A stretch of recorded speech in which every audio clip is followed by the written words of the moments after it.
Our hearts beat to the city streets. We began to feel the fire. We rise like tall buildings as the chemicals they take us higher.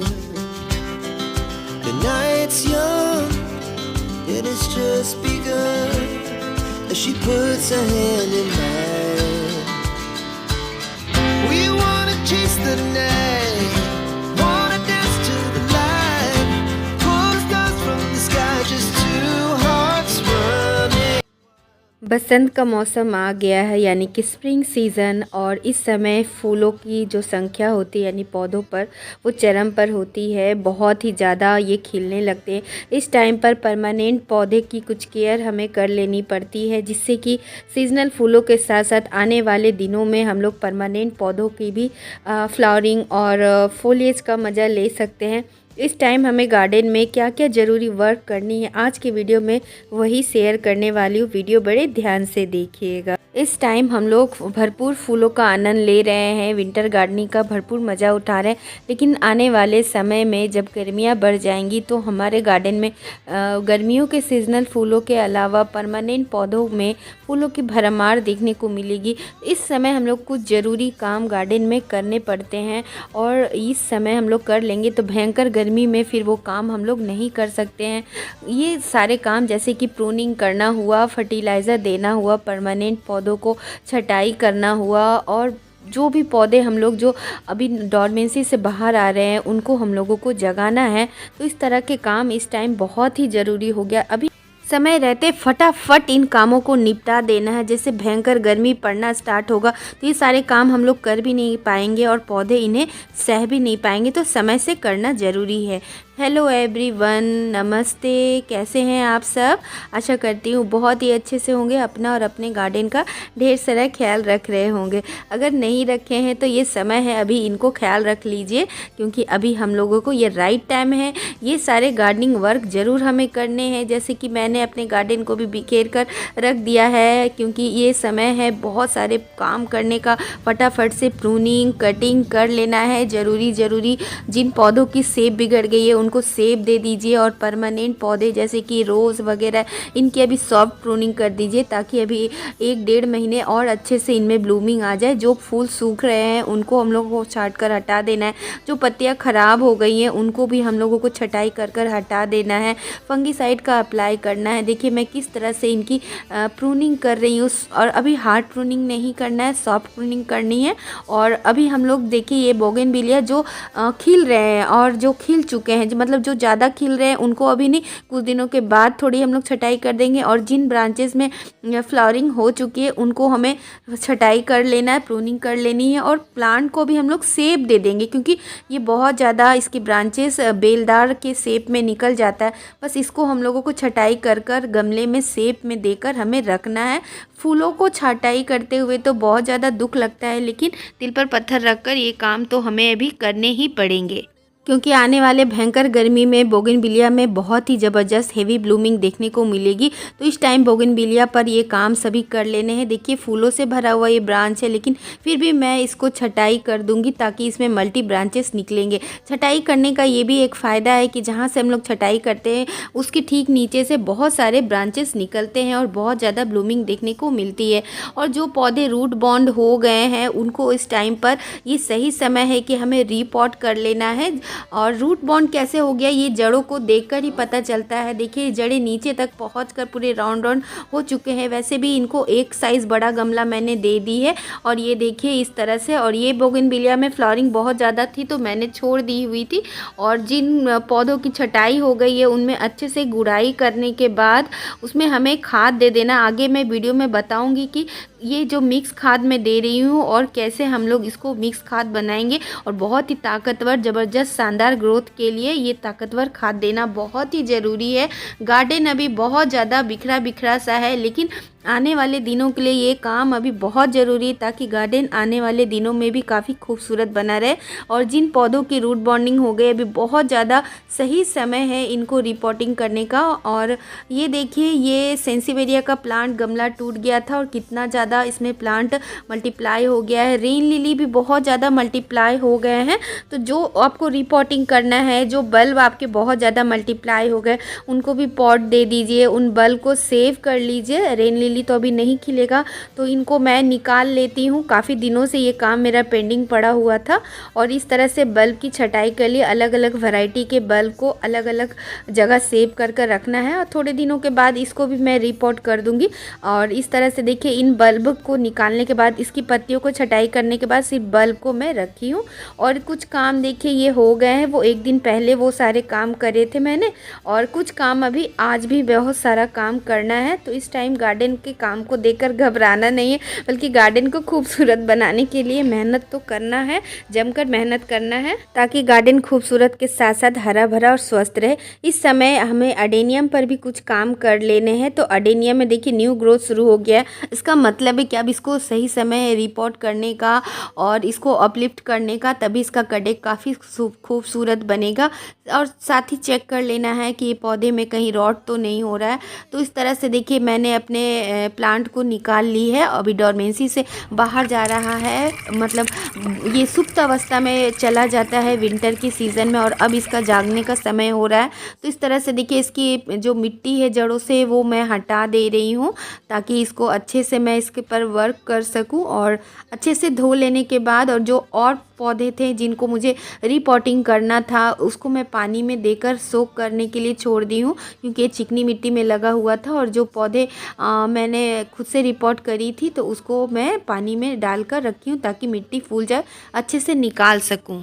अब एक बहुत ही अच्छी खाद mix मैं बनाने वाली हूँ। देखिए ये वर्मी कंपोस्ट है जो पौधों में हरियाली और शक्ति देगा, पौधों की ग्रोथ को बढ़ाएगा ये वर्मी कंपोस्ट। साथ ही ये सीवीड ग्रैन्यूल्स है जो पौधे में जो माइक्रो न्यूट्रिएंट्स की कमी हो गई वो दूर करेगा। सिंगल सुपर फॉस्फेट है ये, और इससे पौधों में बहुत ही अच्छी मजबूती और फ्लोरिंग देखने को मिलेगी। आयरन डस्ट है, आयरन की कमी को दूर करेगा। साथ ही फंगीसाइड देख रहे हैं आप लोग, फंगीसाइड मिट्टी में लगे फंगस को दूर करेगी। और ये एप्सम सॉल्ट है, रिपोर्टिंग शॉक से बचाएगी और मैग्नीशियम सल्फेट की कमी को दूर करेगा। ये बहुत ही ताकतवर खाद है, इसको अच्छे से आप लोग मिक्स कर लीजिए। साथ ही आप लोग नीम खली देना चाहें तो नीम खली और बोन मील भी दे सकते हैं। इस वक्त मेरे पास नहीं थी तो मैं इसी से काम चला ले रही हूँ। ये भी बहुत ही अच्छा खाद मिक्स बनकर तैयार हो गया। और गुड़ाई करने के बाद ही इसे गमले की गोलाकार में दीजिएगा, ट्रंक से दूर यानी जड़ों से दूर। मेरे पॉट में जगह नहीं रह गई थी, इसको मैं बरसात के समय में रूट प्रूनिंग करने के बाद इसको इसी पॉट में लगा दी थी, लेकिन फिर भी ये बरसात के बाद भी इसकी ग्रोथ काफ़ी अच्छी हुई और फिर से ये इसने रूट बॉन्ड कर लिया।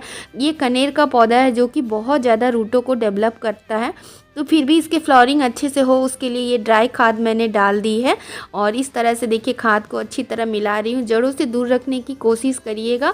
और ऐसे ये तो ऑर्गेनिक खाद ही है, बहुत ज़्यादा केमिकल का प्रयोग मैं नहीं करती हूँ अपने पौधे पर। इस तरह से देखिए इसको मैं मिक्स कर रही हूँ, आप सभी भी ऐसे मिक्स कर लीजिएगा और मिक्स कर कर अच्छे से इसको ढक दीजिएगा, ताकि वाटरिंग करने के बाद हमारा खाद बह ना जाए। और एडजस्ट कर लीजिएगा। उसके बाद अच्छे से हमें डीप वाटरिंग करनी है, इतनी वाटरिंग करनी है कि पूरे जो ड्रेनेज होल से बाहर निकल जाए। क्योंकि मैं दोपहर के समय ये काम कर रही हूँ, आप लोग शाम के समय ये काम करिएगा, धूप में खाद मत दीजिएगा। मुझे एक्सपीरियंस हो गया इसीलिए मैं काम कर लेती हूँ, क्योंकि टाइम का बहुत ज़्यादा कमी हो गया। इस टाइम बहुत ज़्यादा गार्डन वर्क को कंप्लीट करना है।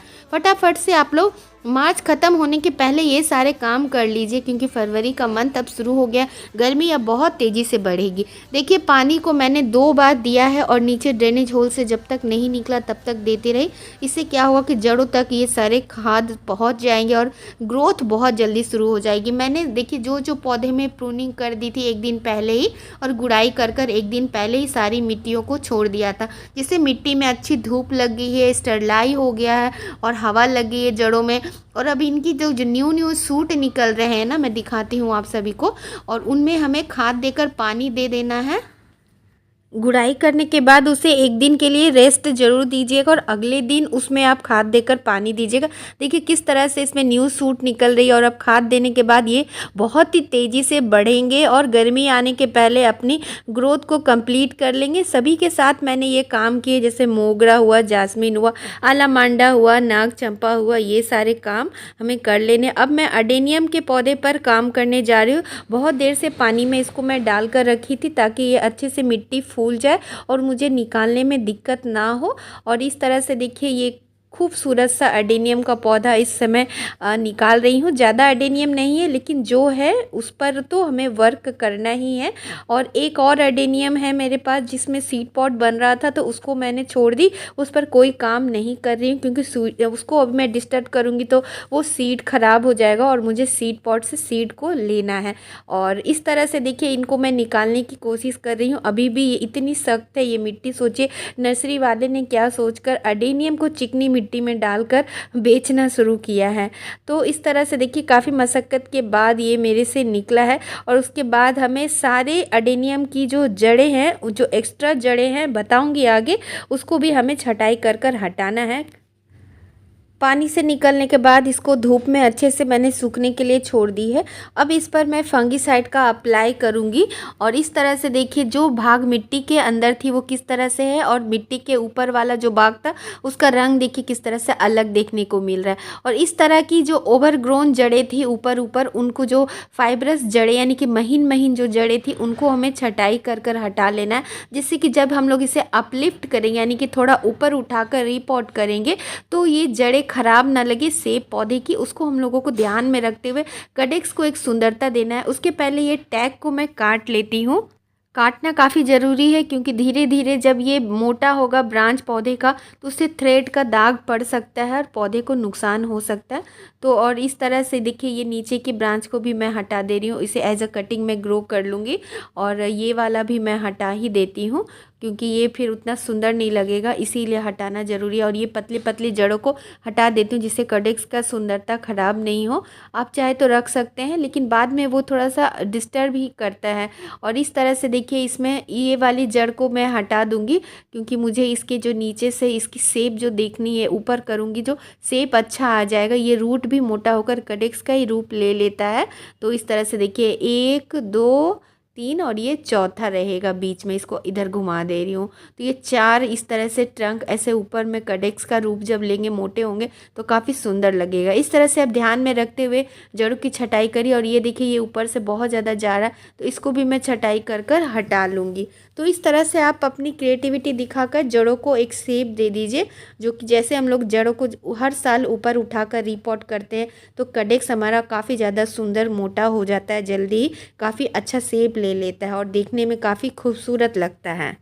तो फाइनली एक्स्ट्रा जड़ों को मैंने छटाई कर ली और कटिंग को मैं इसे ग्रो कर लूँगी और इससे न्यू एडेनियम का पौधा मुझे मिल जाएगा। अब नेक्स्ट काम मैं कर रही हूँ, फंगीसाइड का घोल तैयार किया है और सभी को अच्छे से मैं रूट में इस तरह से इसे लगा दे रही हूँ ताकि इसमें कोई भी फंगल इन्फेक्शन ना हो। आप चाहे तो फंगीसाइड वाला पानी घोलकर उसमें डिप भी कर सकते हैं, लेकिन मैं हर साल ऐसे ही करती हूँ, फंगीसाइड का कोट लगा देती हूँ अच्छे से।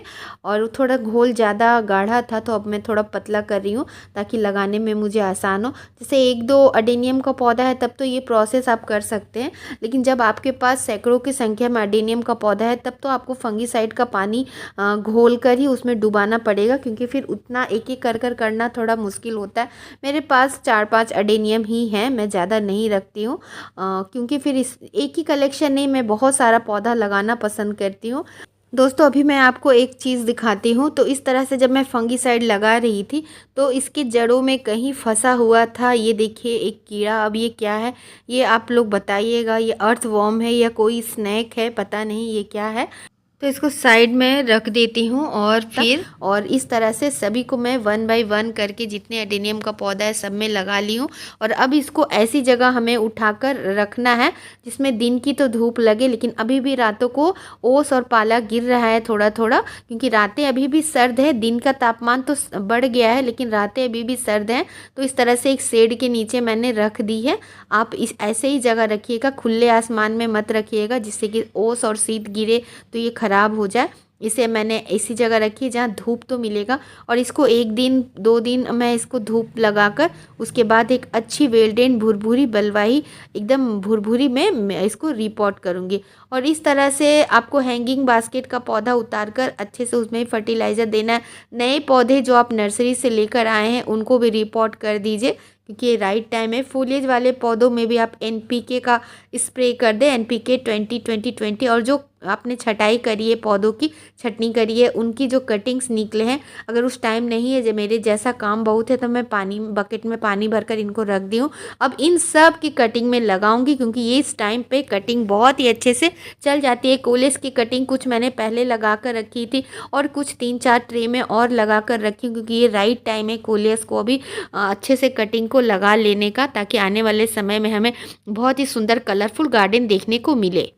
कोलेस की कटिंग में तीसरे से चौथे दिन में बहुत ही शानदार रूटिंग हो जाती है और आप हफ्ते भर के बाद उसको जब जड़ें अच्छे से डेवलप हो जाए उसे रिपॉट कर दीजिए।